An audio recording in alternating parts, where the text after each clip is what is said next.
तो अगर आप वाकई मोहम्मद से प्यार करते हो और अगर आप वाकई कुरान को मानते हो जो मोहम्मद पे आई अल्लाह ने भेजी है, आप उसको मानते हो, तो उसके मुताबिक तो फिर मुसलमानों को अपना बोरिया बिस्तर लपेट करके चले जाना चाहिए, भारत में नहीं रहना चाहिए। क्या आप जानते हैं, एक ऐसा वाक्य है जिसे अगर आप सुन लें तो आपकी पूरी धार्मिक समझ हिल जाएगी। ये कोई आलोचना नहीं, बल्कि खुद पैगंबर मोहम्मद का कहा हुआ वाक्य है, जिसमें उन्होंने इस्लाम के अंत की तारीख बताई थी। अब सोचिए, वो धर्म जिसने पूरी दुनिया को हिला दिया, जिसने अरब से लेकर अंडालूस तक अपना झंडा गाड़ा, उसी के संस्थापक ने उसके पतन की भविष्यवाणी की। क्या यह संभव है कि मोहम्मद ने खुद देखा था वो दिन जब इस्लाम अपने ही भीतर से टूटेगा, बिखरेगा और फिर एक सांप की तरह अपने बिल में लौट जाएगा? रुकिए, क्योंकि जो आप आगे सुनने वाले हैं वो न तो किसी मुल्ला की तकरीर में बताया जाता है, न किसी मदरसे में पढ़ाया जाता है। ये वो राज है जो हदीसों और भविष्य पुराण दोनों में एक ही दिशा की ओर इशारा करता है। 1400 साल पहले कही गई बातें आज यथार्थ बन चुकी हैं। हर युद्ध, हर फितना, हर फूट वही कहानी दोहरा रहा है जिसकी चेतावनी मोहम्मद ने दी थी। और यहीं से शुरू होती है इस वीडियो की असली यात्रा, जहां हर शब्द एक सबूत है, हर हदीस एक भविष्यवाणी और हर घटना एक संकेत कि शायद अंत का समय आ चुका है। अब सवाल सिर्फ ये नहीं कि क्या इस्लाम का अंत होगा, बल्कि ये कि कब और कैसे। याद रखिए, जो बात आगे आने वाली है उसे सुनने के बाद चुप रह पाना लगभग असंभव होगा। चलिए दोस्तों, फटाफट कमेंट करके बताइए आपको ये वीडियो कैसे मिला। क्या आपने इसे खुद सर्च किया था या फिर ये अचानक आपकी स्क्रीन पर आया और आप रुक नहीं पाए क्लिक करने से? हमें भी जानना है कि YouTube हमारे सनातन की सच्चाई आप तक कैसे पहुंचा रहा है। और हाँ, अगर आप एक सच्चे सनातनी हैं तो अभी के अभी चैनल को सब्सक्राइब कर दीजिए, ताकि जब अगली बार कोई ऐसी सच्चाई सामने आए तो आप सबसे पहले उसे देख सकें। वीडियो को लाइक जरूर करें ताकि दुनिया को पता चले कि सनातन की आवाज अब दबने वाली नहीं है। तो चलिए बिना वक्त गंवाए बढ़ते हैं वीडियो के अगले धमाकेदार हिस्से की ओर। क्या आप जानते हैं, इस्लाम खुद अपने संस्थापक की जबानी ही अंत को प्राप्त होगा। ये कोई अफवाह नहीं, कोई मनगढ़ंत कल्पना नहीं, ये बात कही थी खुद पैगंबर मोहम्मद ने। उन्होंने न सिर्फ इस्लाम के अंत की भविष्यवाणी की, बल्कि उस विनाश की दिशा और दशा भी साफ शब्दों में बयान कर दी थी। और आज 1400 साल बाद वो भविष्यवाणियां एक एक करके साकार होती नजर आ रही हैं। यह वीडियो सिर्फ तथ्यों पर आधारित नहीं है, ये उस धार्मिक भूचाल की गूंज है जिसे समझना हर धर्म, हर समाज के लिए जरूरी है। क्योंकि जब कोई धर्म अपने संस्थापक की ही भविष्यवाणी के अनुसार टूटने लगे, बिखरने लगे और खुद की जड़ों से उखड़ने लगे, तो सवाल सिर्फ धार्मिक नहीं रह जाते, वो ऐतिहासिक, सामाजिक और मानवीय हो जाते हैं। आप सोच रहे होंगे, क्या वाकई मोहम्मद ने ऐसा कुछ कहा था? क्या वाकई इस्लाम का अंत भविष्यवाणी में दर्ज है? और अगर हाँ, तो फिर क्यों ये बातें आम मुसलमानों से छुपाई जाती हैं? इन सवालों के जवाब आपको इस वीडियो में मिलेंगे, एक के बाद एक, प्रमाण के साथ, धार्मिक ग्रंथों के हवाले से। और सबसे चौंकाने वाली बात यह कि इस्लाम के पतन की घड़ी तारीख सहित उन्हीं ग्रंथों में दर्ज है जिन्हें मुसलमान पवित्र मानते हैं। रुकिए मत, क्योंकि अभी तो शुरुआत हुई है। अगले कुछ मिनटों में आप वो सुनेंगे जो किसी मजहबी तकरीर में नहीं बताया जाता, और तब आपको तय करना होगा, क्या मोहम्मद की कही गई भविष्यवाणी आज सच होती दिख रही है? जब हम इस्लाम के इतिहास की बात करते हैं तो हमें मदीना की सड़कों से लेकर दमिश्क और बगदाद के दरबारों तक खून से सनी एक कहानी दिखाई देती है। इस्लाम का प्रसार सिर्फ विचारों या उपदेशों से नहीं हुआ, बल्कि तलवार की धार, लहू की धाराओं और फतह की पुकारों से हुआ। क्या यह एक कटु सत्य नहीं कि मोहम्मद साहब के जीवन काल में ही कई युद्ध हुए? बद्र, उहुद, खंदक, हर युद्ध ने एक ही संदेश दिया, इस्लाम का प्रचार सिर्फ पवित्र वचनों से नहीं बल्कि शक्तिशाली आक्रमणों से भी होगा। हदीसों में भी साफ जिक्र मिलता है कि जिहाद केवल आत्मरक्षा नहीं बल्कि विस्तार का साधन था। पैगंबर के बाद खलीफा युग की शुरुआत हुई, जिसे खिलाफत राशिदा कहा जाता है। वो समय था जब अरब सेनाओं ने ईरान, बाइजेंटाइन, अफगानिस्तान और अफ्रीका के बड़े हिस्सों को अपने कब्जे में लिया। इतिहासकार मानते हैं कि इन आक्रमणों में लाखों लोग मारे गए और लाखों को इस्लाम अपनाने पर मजबूर किया गया। कई लोग पूछते हैं, अगर इस्लाम शांति का धर्म है तो क्यों हर विस्तार तलवार के साए में हुआ? क्यों मोहम्मद ने खुद यह कहा कि मेरे बाद जिहाद जारी रहेगा? क्यों हदीसों में बार बार गजवा-ए हिंद की बात दोहराई जाती है, जिसमें भारत को भी अंतिम युद्ध का मैदान बताया गया है? ये प्रश्न सिर्फ ऐतिहासिक नहीं है, ये चेतावनी है। इस्लाम का इतिहास किसी दर्शन या आत्मज्ञान की यात्रा नहीं थी, ये एक सशस्त्र आंदोलन था जिसने खुद को धर्म का रूप दिया। और आज जब इस्लाम के कई अनुयायी कहते हैं कि हम पूरी दुनिया में फैल जाएंगे, तो क्या वे खुद नहीं जानते कि उनका आधार ही तलवार पर खड़ा था? लेकिन यही आधार आज चरमरा रहा है। और अगली कड़ी में हम देखेंगे कैसे मोहम्मद ने खुद इस धर्म के टुकड़े टुकड़े हो जाने की भविष्यवाणी की थी। वो बात जो अब तक इतिहास की किताबों में दबाई जाती रही, अब उजागर होगी। मेरी उम्मत 73 फिरकों में बंटेगी और उनमें से केवल एक ही रास्ते पर होगा, बाकी सब गुमराह होंगे। ये शब्द किसी आलोचक के नहीं है, ये कथन है खुद पैगंबर मोहम्मद का, एक भविष्यवाणी जो न केवल हदीसों में दर्ज है बल्कि आज की मुस्लिम दुनिया के भीतर हो रहे संघर्षों में साकार होती दिखाई देती है। अब्बू दाऊद की हदीस, जिल्द 3, किताब 40, हदीस 4744 में यह उल्लेख मिलता है कि पैगंबर ने साफ तौर पर कहा था, यहूदी 71 फिरकों में बंटे, ईसाई 92 में और मेरी उम्मत 73 में बंटेगी। क्या यह केवल संयोग है कि आज मुसलमानों में दर्जनों नहीं, सैकड़ों मतभेद और समूह विद्यमान हैं? शिया, सुन्नी, वहाबी, अहले हदीस, सूफी, देवबंदी, बरेलवी, इस्माइली और न जाने कितने। इनमें से हर समूह खुद को सच्चा बताता है और दूसरों को काफिर। इराक से लेकर ईरान, पाकिस्तान से लेकर सीरिया तक आज हर मुस्लिम देश किसी न किसी आंतरिक संघर्ष का शिकार है। शिया और सुन्नी के बीच जो दुश्मनी है वह किसी बाहरी ताकत की नहीं बल्कि मोहम्मद की उस भविष्यवाणी की पुष्टि है जो उन्होंने अपनी उम्मत के भविष्य को लेकर की थी। हजरत अली जो मोहम्मद के दामाद थे, उन्होंने खुद अपने पत्र में मुआविया को लिखा था, इस्लाम से पहले हम एक थे, लेकिन इस्लाम आने के बाद हमारे बीच फूट और संघर्ष बढ़ता गया। अगर एक प्रमुख सहाबी ही यह स्वीकार कर रहे हैं कि इस्लाम के आगमन से विघटन बढ़ा, तो क्या यह धर्म एकजुटता का प्रतीक बन पाया? आज जब मुस्लिम समाज भीतर ही भीतर जूझ रहा है, कभी विचारधारा को लेकर, कभी नेतृत्व को लेकर, तो कहीं सत्ता के लिए, तो सवाल उठता है, क्या यह विभाजन मोहम्मद की चेतावनी का हिस्सा था?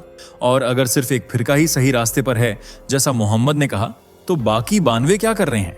क्या वे गुमराही के रास्ते पर नहीं हैं? और अगर अधिकांश गुमराह हैं, तो क्या यह धर्म अपने पतन की ओर नहीं बढ़ रहा? यह खुद नबी की जबान से निकली हुई बात है और यही कारण है कि अब अगली हदीसें हमें उस मोड़ पर ले जाएंगी जहां इस्लाम सांप की तरह खुद को समेटते हुए सिर्फ मक्का और मदीना में बचा रह जाएगा। क्या आप तैयार हैं उस भविष्य को देखने के लिए जिसकी शुरुआत हो चुकी है? कभी सोचा है कि अगर एक धर्म अपने शुरुआती वर्षों में ही अपने ही लोगों के बीच फूट और संघर्ष का गवाह बने, तो क्या वह दीर्घकालिक स्थिरता पा सकता है? इस्लाम की यही त्रासदी रही है और इसका सबसे सटीक दस्तावेज है हजरत अली का मुआविया को लिखा गया वह ऐतिहासिक पत्र जिसे नहजुल बलागा में संकलित किया गया है। हजरत अली जो न केवल मोहम्मद के दामाद थे बल्कि चौथे खलीफा भी थे, उन्होंने अपने पत्र में जो बातें लिखी वो किसी दुश्मन के नहीं बल्कि भीतर के सच को उजागर करती हैं। उन्होंने लिखा, इस्लाम से पहले हम एक थे, अरबों में एकता थी, लेकिन जब इस्लाम आया तभी से हमारे बीच मनमुटाव, पाखंड और संघर्ष बढ़ते गए। ये सिर्फ एक भावनात्मक बयान नहीं बल्कि उस कटु यथार्थ की स्वीकारोक्ति है जिसे मुसलमान आज भी महसूस कर रहे हैं। मुआविया ने अली पर आरोप लगाया कि उन्होंने तलहा और जुबैर की हत्या करवाई। अली ने जवाब दिया कि उन्हें सफाई देने की कोई आवश्यकता नहीं है क्योंकि वे खुद मदीना से निर्वासित किए गए थे। क्या यह वही उम्मत है जिसे मोहम्मद ने भाईचारे की मिसाल कहा था? नहाजुल बलागा में यह भी लिखा है कि कुछ मुसलमानों ने मस्जिदें सिर्फ इसलिए बनाई ताकि दूसरों को नुकसान पहुंचाया जा सके और उन्हें आतंकवाद की योजना बनाने का स्थान मिल सके। ये बयान कुरान की सूरह अल-तौबा 9:707 से 708 तक की पुष्टि करता है जिसमें ऐसी मस्जिदों को फितना की जगह कहा गया है। अगर शुरुआती सहाबी ही इस्लाम के नाम पर हो रहे पाखंड और मनमानी की आलोचना कर रहे थे, तो आज का मुसलमान आंखें क्यों मूंदे हुए हैं? क्यों आज भी उम्मत खुद को टूटने से रोक नहीं पा रही? इस पत्र ने साबित किया कि मोहम्मद के बाद इस्लाम को जोड़ने वाला कोई विचार नहीं बचा था। बस सत्ता, संप्रदाय और संदेह का खेल शुरू हो चुका था और यह सिर्फ शुरुआत थी। अगले हिस्से में हम देखेंगे वो हदीसें जो बताती हैं कि इस्लाम का सिमटना और उसका अंत किस तरह से लिखा जा चुका है, एक सांप की तरह जो बिल में लौट रहा है। इस्लाम उसी तरह सिमट जाएगा जैसे एक सांप अपने बिल में लौट जाता है। ये बात किसी आलोचक या विरोधी ने नहीं कही, ये शब्द हैं अब्बू हुरैरा के, जो पैगंबर मोहम्मद के सबसे विश्वसनीय सहाबी माने जाते हैं। और यह हदीस दर्ज है सहीह बुखारी, जिल्द 3, किताब 31, हदीस 1267 में। अब्बू हुरैरा कहते हैं कि पैगंबर ने फरमाया, इस्लाम धीरे धीरे सिकुड़ता जाएगा और अंततः मक्का और मदीना के 2 मस्जिदों के बीच ही सीमित रह जाएगा, जैसे कोई सांप अपने बिल में लौट आता है। क्या आप इस प्रतीक की गहराई को समझते हैं? सांप जो फन फैलाकर डराता है, फुफकारता है, लेकिन अंत में थक कर अपने बिल में सिमट जाता है। ये केवल एक चेतावनी नहीं बल्कि एक छवि है, एक भविष्यवाणी जो बताती है कि इस्लाम जितना फैला उतनी ही तेजी से वह सिमटेगा भी। आज देखिए, यूरोप, अमेरिका, एशिया, हर जगह इस्लामी कट्टरता के खिलाफ लहरें उठ रही हैं। आतंकवाद के चलते इस्लाम पर सवाल उठ रहे हैं और खुद मुस्लिम देशों में इस्लाम की अलग अलग व्याख्याएं एक दूसरे से टकरा रही हैं। अफगानिस्तान, सीरिया, इराक, जरेनिया, क्या इन जगहों पर इस्लाम शांति का प्रतीक बन पाया? और सबसे जरूरी बात, मुसलमानों का खुद अपने धर्म से मोहभंग। यूरोप और अरब देशों में लाखों मुसलमान अब एक्स मुस्लिम कहलाते हैं। क्या यह उसी सर्प संकेत की शुरुआत नहीं है जो मोहम्मद ने देखा था? अबू दाऊद की एक और हदीस, जिल्द 3, किताब 40, हदीस 4744 में भी यह बताया गया कि इस्लाम एक समय पर सिमटेगा और उस समय जो उससे हट जाएगा वही बचेगा, यानी बचेगा वो जो इस पतन को पहचान ले। क्या ये सिर्फ धार्मिक कल्पनाएं हैं या फिर हम उस युग में प्रवेश कर चुके हैं जहां इस्लाम का फन झुकने लगा है?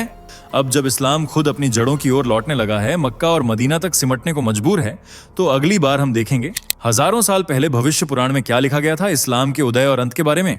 क्या हिंदू शास्त्रों ने भी इस मोड़ की भविष्यवाणी की थी? क्या आप जानते हैं इस्लाम के उद्भव से हजारों साल पहले ही सनातन धर्म के ग्रंथों में उसकी भविष्यवाणी की जा चुकी थी। भविष्य पुराण महर्षि वेद व्यास द्वारा रचित एक प्राचीन ग्रंथ केवल धार्मिक कथा नहीं बल्कि मानवता के भविष्य की चेतावनी है। इसमें स्पष्ट संकेत हैं उस धर्म के बारे में जो रेगिस्तान से निकलेगा, तलवार उठाएगा और अंततः अपने ही कर्मों से समाप्त हो जाएगा। यहां हम प्रस्तुत कर रहे हैं भविष्य पुराण के कम से कम 3 उल्लेख जो मोहम्मद और इस्लाम की विशेषताओं को चौंकाने वाले तरीके से दर्शाते हैं। पहला, भविष्य पुराण खंड 3 अध्याय 1। एक समय रेगिस्तान की भूमि से एक ऐसा व्यक्ति उठेगा जिसकी भाषा ऊंची होगी, सिर पर छोटी नहीं होगी, मूंछें कटेंगी और वह मानव जाति को त्राहिमाम कर देगा। वह अपने अनुयायियों से कहेगा कि वे अपने लिंग के अग्रभाग को काटें और सबको समाप्त करने का प्रयास करें। उसका नाम मोहम्मद होगा और उसका धर्म पैशाच धर्म कहलाएगा। क्या यह केवल संयोग है कि ये सभी लक्षण इस्लाम की परंपरा से मेल खाते हैं? सुन्नत, सर्कमसिशन, बिना छोटी और मूंछ के पहचान और लड़ाई को धार्मिक साधन मानना। दूसरा, भविष्य पुराण खंड 3 अध्याय 3।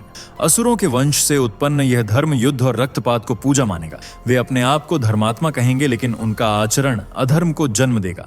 ये लोग गौहत्या करेंगे, स्त्रियों को पर्दा पहनाएंगे और मूर्ति पूजकों का नाश करेंगे। ये धर्म एक समय तक फैलेगा, फिर आपस में ही विभाजित होकर समाप्त हो जाएगा। यहाँ न केवल इस्लाम की विस्तारवादी और हिंसात्मक प्रवृत्ति पर प्रकाश डाला गया है बल्कि ये भी बताया गया है कि अंततः इसका अंत आपसी टकराव से होगा, जैसा आज शिया सुन्नी संघर्ष और फिरकों के युद्ध में दिखता है। 3 भविष्य पुराण खंड 4 अध्याय 2। जब कलयुग का मध्यकाल होगा तब यह धर्म पृथ्वी पर प्रबल होगा, लेकिन जैसे ही इसका प्रभाव चरम पर पहुंचेगा वैसे ही एक श्वेत योग का आरंभ होगा और यह धर्म उसी भूमि में सिमट जाएगा जहां से यह निकला था। उसका झंडा गिर जाएगा और नाद ध्वनि शांत हो जाएगी। यह संदर्भ उस श्वेत युग की बात करता है जिसे सत्य की पुनः स्थापना का काल माना गया है और इस्लाम का अपने उद्गम स्थल तक सिमट जाना मोहम्मद की सांप के बिल वाली हदीस की गूंज प्रतीत होता है। तो सोचिए, क्या यह सिर्फ प्रतीकात्मक शब्द हैं या फिर सचमुच एक दिव्य दृष्टि से की गई भविष्यवाणी जो आज की घटनाओं के साथ चौंकाने वाली समानता रखती है? हमें बताया गया था, हमने अनसुना किया, हमें चेताया गया था, हमने नजरें फेर ली, लेकिन अब जब वही लक्षण, वही घटनाएं, वही पतन हमारे सामने हैं, तो क्या अब भी हम चुप रहेंगे? अगले हिस्से में अब हम देखेंगे वो अंतिम और निर्णायक भविष्यवाणी जो खुद मोहम्मद ने कही थी, जो इस्लाम के अंत की घोषणा जैसी प्रतीत होती है। आज जब हम चारों ओर देखें तो क्या दिखता है? कट्टरता, भ्रम और एक ऐसा धर्म जो अपने ही अनुयायियों से लड़ रहा है। अफगानिस्तान में तालिबान, सीरिया में गृह युद्ध, इराक में आतंक, पाकिस्तान में उग्रवाद, हर जगह एक ही धर्म के अनुयायी एक दूसरे के खून के प्यासे हैं। और इस सब के बीच क्या हम मोहम्मद की वही भविष्यवाणी साकार होते नहीं देख रहे, जिसमें उन्होंने कहा था कि इस्लाम 73 फिरकों में बंटेगा, आपस में युद्ध करेगा और अंततः मक्का मदीना तक सिमट जाएगा? अबू हुरैरा की हदीस, भविष्य पुराण की चेतावनी और हजरत अली की स्वीकारोक्ति, ये सब हमें एक ही दिशा में संकेत दे रहे हैं। तो सवाल आपसे है, क्या अब समय नहीं आ गया है कि हम इन भविष्यवाणियों को केवल पढ़ें नहीं, समझें भी? क्या अब वक्त नहीं कि हम अपनी पहचान, अपने धर्म और अपने इतिहास को पुनः जागरूक होकर देखें? क्योंकि यदि हम अब भी आंखें मूंदे रहे तो जब यह सांप फन उठाएगा तब बचाव का कोई रास्ता नहीं होगा। अब निर्णय आपका है। क्या आप इस्लाम के अंत की चेतावनी को गंभीरता से लेंगे या फिर इतिहास को फिर से दोहराने देंगे? दोस्तों, आपकी स्क्रीन पर 2 और वीडियो दिख रही हैं, जिसे देखने के लिए आप स्क्रीन पर क्लिक करें। दोनों देखिएगा, बहुत अच्छी वीडियो बनी है।